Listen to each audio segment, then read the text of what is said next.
My name's Bill and I'm an alcoholic. And this show is called Don't Believe a Word They Tell You in AA. If you want to get sober, listen to this. When I was going through my teenage years, I went from a young lad who had a future. I had ambition, I had dreams, I had that drive and personality to get things done. It was a gift that I was born with. However, not having any role models to feed off, my strength of personality didn't shine through as it should have done. I was effectively alone. We are not a close family, so my career took off with just me and my ambitions. I had no qualifications, I had no training, I had no money, but start I did. I'd known from the beginning that my drinking was over the top. I never did use the word alcoholism. Other people did.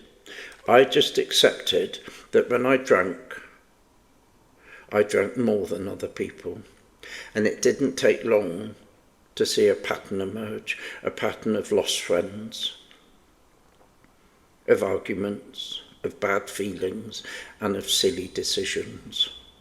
I also saw that I moved around a lot, not where I lived, but the places I drank. Nothing in my life was static. Even my drinks changed. When I did get into recovery, I remember thinking that it had been a very long journey to get there.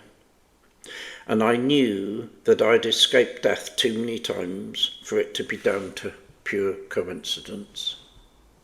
And I knew deep down it was either give up drinking or give up living.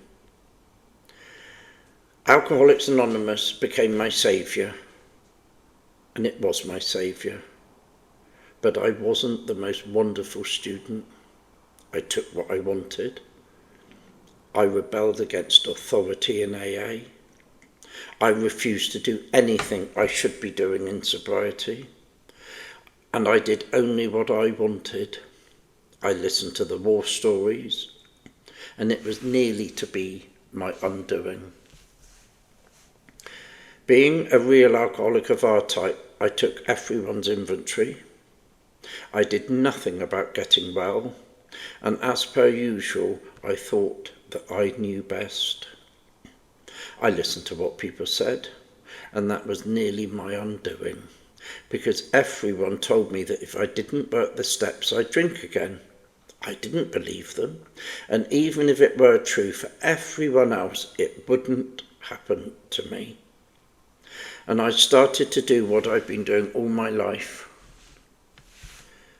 believing what I wanted to believe and disregarded the rest. It almost killed me.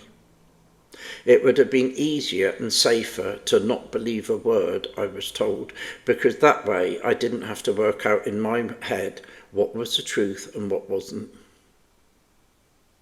If I had just done as I was told, life in recovery would have been so much easier, but I didn't. And that's the problem with alcoholism. It nurtures a feeling of mistrust, of paranoia. It creates an environment of not knowing what to believe and what is total lies. We say in our big book that we can't differentiate the truth from the false, and that's certainly true for me. My balance on reality was lopsided, and my handle on reality got more unbalanced as my drinking escalated. Because alcoholics lead quite solitary lives, where I had no friends to talk about, and the real world I lived in as an alcoholic became madder and madder. And so consequently, I worked out in my own mind what was right and what was wrong. And that's where I need to start doing things differently. Believing or not believing is the worst character defect of an alcoholic. It's called taking inventory, and it's not unusual that I get it wrong. So I've now worked out what I should and what I shouldn't be doing in AA. Firstly, I shouldn't believe a word anyone tells me in recovery, because I'll only work out if they're right or wrong. And secondly, instead of working out if people are lying to me or not, I should do something I've never done before. I should just do as I'm told. It's so much easier than the alternative, and that's to work out if they really mean it, or if it's the truth, or if they're just all out to get me. Bill the Shirt, Bristol.